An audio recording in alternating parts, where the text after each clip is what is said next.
നിഖിലേഷിന്റെ അമ്മയാണ് ഞാൻ. ഇന്ന് വരെ എൻ്റെ കുഞ്ഞൊരു പാർട്ടിയിൽ ഇന്നേ വരെ കൊടി പിടിക്കാൻ പോയിട്ടില്ല. ഒരു സ്കൂളിലും പോയിട്ടില്ല, ഒരു കോളേജിലും പോയിട്ടില്ല.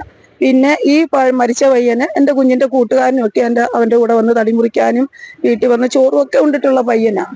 പിന്നെ ഇവര് എന്താണ് എന്ന് എനിക്ക് അറിയത്തില്ല. ഇന്നലെ ഒരു 6 മണിയൊക്കെ ആയപ്പോൾ മോനെ വീട്ടിലൊരു ചക്കയും കൊണ്ട് തന്നിട്ട് എൻ്റെ കുഞ്ഞമ്മയുടെ വീട്ടിൽ അവന്റെ അവിടെ ഭക്ഷണം വെക്കുന്നുണ്ടായിരുന്നു ഇവര് കൂട്ടുകാർ കൂടി. അത് കഴിച്ചിട്ട് ഇറങ്ങി വന്ന വഴി ഈ പയ്യൻ എന്തോ വേറൊരു പയ്യനുമായിട്ടുള്ള ഇത് വെച്ച് ഇവനോട് ചൊറിഞ്ഞുകൊണ്ട് ചെന്നാ പറയുന്നത്. നമ്മൾ വീട്ടിലല്ലേ, അപ്പോൾ അവിടെ കടയുണ്ട് VKS. ആ പിള്ളേർ പറഞ്ഞു ഒരുപാട്, അവർ 10-35 പേരുണ്ടായിരുന്നു എന്ന് പറഞ്ഞു, മറ്റേ പാർട്ടിയിലുള്ളവര്, ഇതിന്റെ കൂടെ ഉള്ളവര്. അവരാണ് ഇവരെ ഇട്ട് അടിച്ചു കഴിഞ്ഞപ്പോഴാണ് ഇവരെന്തോ പ്രാണരക്ഷാർത്ഥം പിന്നെ ചെയ്തു കാണിക്കും.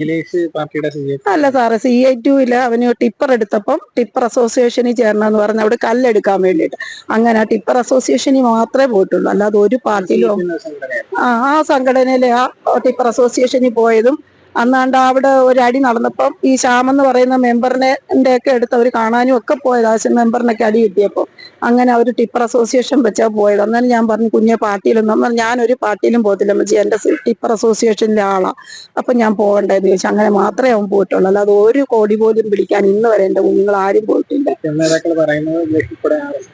ഇല്ല, RSSനൊന്നും എൻ്റെ കുഞ്ഞുങ്ങൾ ഇന്ന് വരെ പോയിട്ടില്ല. അവിടെ സാർമാർക്ക് തിരക്കിയാൽ അറിയാം, അവിടെ വന്ന് അവനെ കുറിച്ച് തിരക്കിയാൽ അറിയാം എങ്ങനെ നടക്കുന്നവനാണ്. ഒരു വെള്ളം അടിക്കുന്നവനല്ല, ഒരു സിഗരറ്റ് വലിക്കുന്നവനല്ല, ഒരു അടിപിടി കേസിൽ പോകുന്നവനല്ല. പഠിക്കുന്ന സമയത്തും അത് തന്നെയാണ്. പഠിക്കുന്ന സമയത്ത് ഏത് സ്കൂളിൽ തിരക്കിയാലും എന്നെ അവിടെ വന്ന് സാറുമാർ എന്നെ അവന് 10 വരെ പഠിച്ചതും +2 പഠിച്ചതും കോളേജിൽ പഠിച്ചതും എല്ലാം ചോദിച്ചു. ഞാൻ എല്ലാം പറഞ്ഞു കൊടുത്തിട്ടുണ്ട്. അവിടൊക്കെ അവർ തിരക്കി കാണും. അങ്ങനെയൊന്നും ഉള്ള പിള്ളേരല്ല ഈ പിള്ളേരാരും. അങ്ങനെ വഴക്കുണ്ടാക്കുന്ന കൂട്ടത്തിലുള്ളവരല്ല.